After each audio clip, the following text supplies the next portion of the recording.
नमस्कार. The deep डाईव्हमध्ये आपलं स्वागत आहे. नमस्कार. आज आपल्या समोर मायक्रोसॉफ्टचा एक महत्त्वाचा कोर्स आहे AZ400 implement CI/CD with azure pipelines and GitHub actions. आता आपल्यापैकी अनेकांना डेव्हऑप्सची तत्त्व आणि CI/CD म्हणजे काय हे माहिती आहे, पण हा कोर्स तो फक्त काय आहे हे सांगत नाही. तर कसा आणि का यावर जास्त भर देतो. आपल्या सोर्स सेशननुसार हा कोर्स म्हणजे तुम्ही म्हणालात तसं एका स्वयंचलित सॉफ्टवेअर फॅक्टरीची ब्लूप्रिंट तयार करण्यासारखं आहे. बरोबर. आज आपण या ब्लूप्रिंटच्या प्रत्येक भागाचा म्हणजे एका व्यावसायिक दृष्टिकोनातून आढावा घेणार आहोत.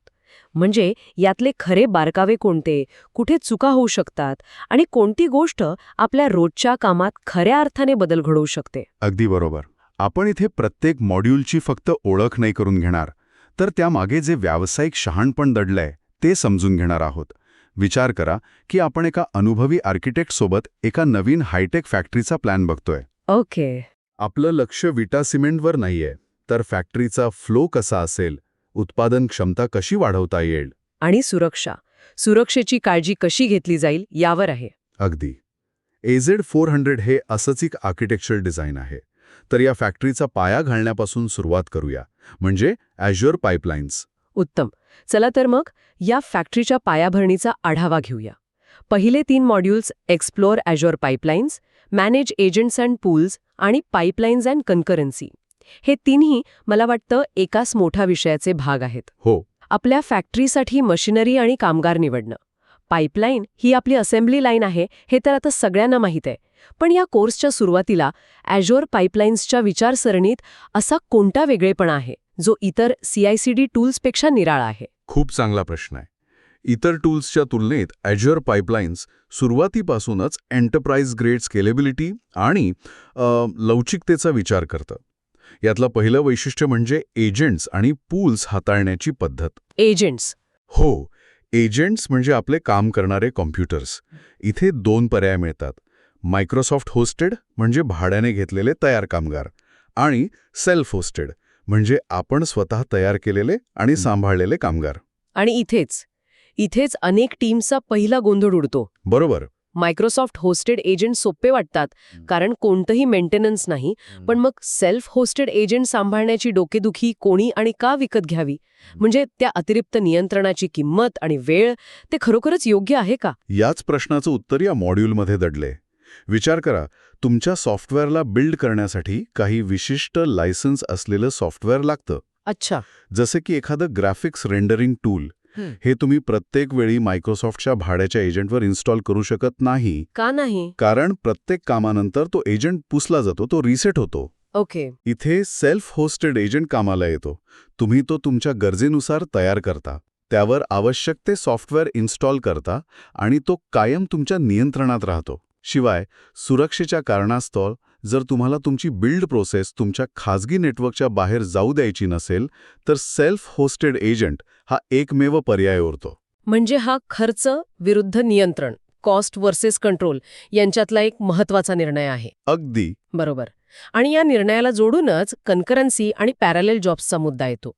मी अनेक प्रोजेक्ट्समध्ये पाहिलं आहे की ते महागडे पॅरलेल जॉब्स विकत घेतात, पण त्यांची पाईपलाईन एका वेळी एकच काम करण्यासाठी डिझाईन केलेली असते. हो, हे खूप होतं. म्हणजे एकाच वेळी अनेक कामं करण्याची क्षमता असूनही तिचा वापरच होत नाही.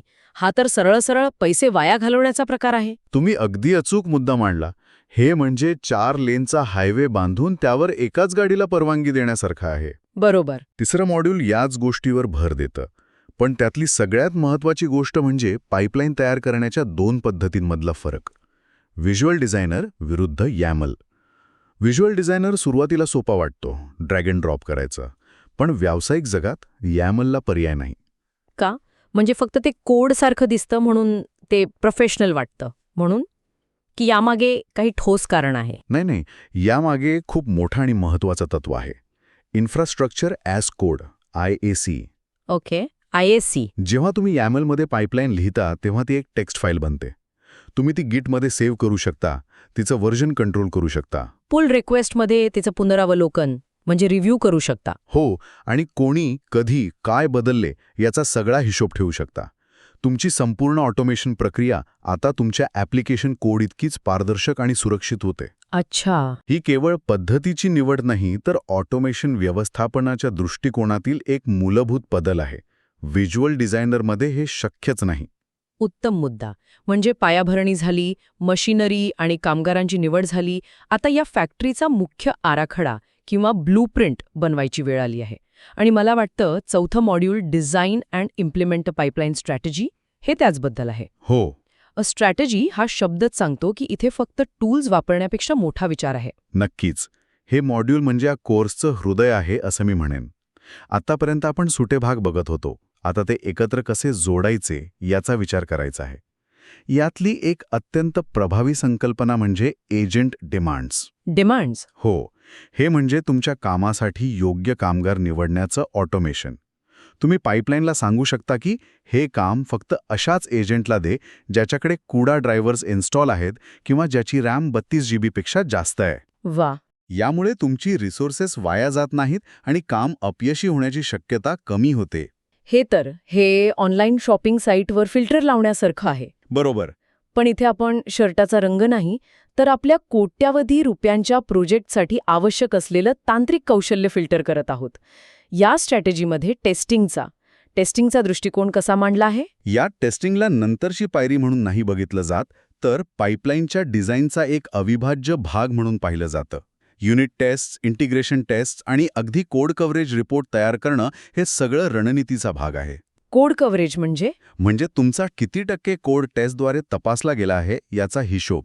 अनेक कंपन्यांमध्ये असा नियम असतो की जर कोड कव्हरेज 80% पेक्षा कमी असेल तर बिल्ड यशस्वी होऊच द्यायचा नाही. अच्छा. ही गुणवत्ता नियंत्रणाची एक स्वयंचलित भिंत आहे जी तुम्ही तुमच्या फॅक्टरीमध्ये उभी करता. म्हणजे एकदा का ही भक्कम रणनीती तयार झाली की मग पुढचा नैसर्गिक टप्पा म्हणजे या प्रक्रियेला अधिक कार्यक्षम आणि पुन्हा वापरण्यायोग्य बनवणं. बरोबर. आणि इथेच 5वं मॉड्यूल इंटिग्रेट विथ ॲझ्युअर पाईपलाईन्स येतं. यात टेम्पलेट्स हा खूप महत्त्वाचा शब्द आहे. बरोबर. टेम्पलेट्स म्हणजे ऑटोमेशनच्या जगातला कॉपी पेस्टचा सुधारित आणि बुद्धिमान रूप. समजा तुमच्या कंपनीत 20 वेगवेगळ्या ॲप्लिकेशनसाठी 20 पाईपलाईन्स आहेत आणि प्रत्येकामध्ये कोड स्कॅनिंगची एक समान पायरी आहे. जर उद्या तुम्हाला स्कॅनिंग टूल बदलायचा असेल तर तुम्हाला 20 ठिकाणी जाऊन बदल करावे लागतील. आणि त्यात मानवी चुका होण्याची 100% शक्यता आहे. अगदी. पण मला इथे एक प्रश्न पडतो. टेम्पलेट्स सुरुवातीला सोपे वाटतात, पण मी अनेक टीम्सना टेम्पलेट हेलमध्ये अडकलेलं पाहिलंय. हो. टेम्पलेट हेल. म्हणजे एक टेम्पलेट दुसऱ्या टेम्पलेटला कॉल करतं, ते तिसऱ्याला, आणि शेवटी एक लहानसा बदल करायचा झाल्यास काय तुटून पडेल हे कोणालाच कळत नाही. या कोर्समध्ये यावर काही उपाय सांगितला आहे का? हो, आणि हा मुद्दा खूप महत्त्वाचा आहे. हा कोर्स टेम्पलेटचा वापर करताना मॉड्युलॅरिटी आणि पॅरामीटरायझेशन या 2 गोष्टींवर भर देतो.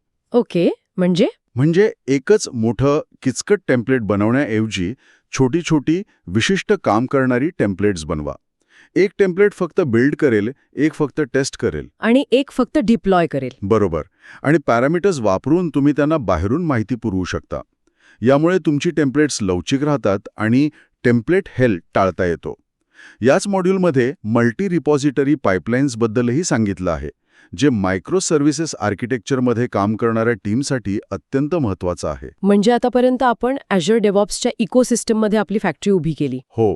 पण डेव्हलपर विश्वात अजून एक मोठं नाव आहे जिथे बहुतांश डेव्हलपर्सचा वेळ जातो, GitHub.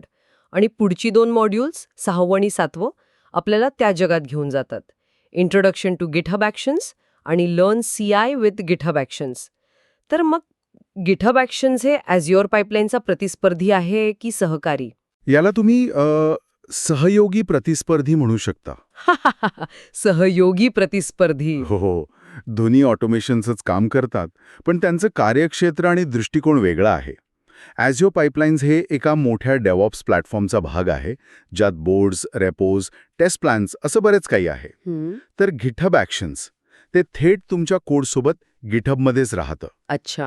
हे म्हणजे तुमच्या स्वयंपाकघरातच एक छोटा स्मार्ट रोबोट असण्यासारखा आहे, जो तुमच्या सूचनांवर छोटे-मोठे पदार्थ बनवून देतो. म्हणजे जर तुमचं सगळं काम GitHubवरच असेल तर बाहेर न पडता तिथेच ऑटोमेशन करणं जास्त सोयीचं आहे. हो. पण मग Azure पाईपलाईन्सची गरज काय? GitHub Actionsमध्ये अशी कोणती कमतरता आहे जी Azure पाईपलाईन्स भरून काढतं? GitHub Actions हे इव्हेंट ड्रिव्हन मॉडेलवर जास्त केंद्रित आहे. म्हणजे कोड पुश झाला की हे कर, पुल रिक्वेस्ट तयार झाली की ते कर. हे ओपन सोर्स प्रोजेक्ट्स आणि सरळ सोप्या वर्कफ्लोसाठी उत्तम आहे. पण जेव्हा तुम्हाला क्लिष्ट रिलीज मॅनेजमेंट, वेगवेगळ्या वातावरणात म्हणजे एन्व्हायरमेंट्समध्ये डिप्लॉयमेंटसाठी मंजुरी, अप्रूव्हल्स लागतात. गव्हर्नन्स. हो, आणि एका मोठ्या संस्थेसाठी आवश्यक असलेलं गव्हर्नन्स लागतं, तेव्हा Azure पाईपलाईन्स अधिक शक्तिशाली ठरतं.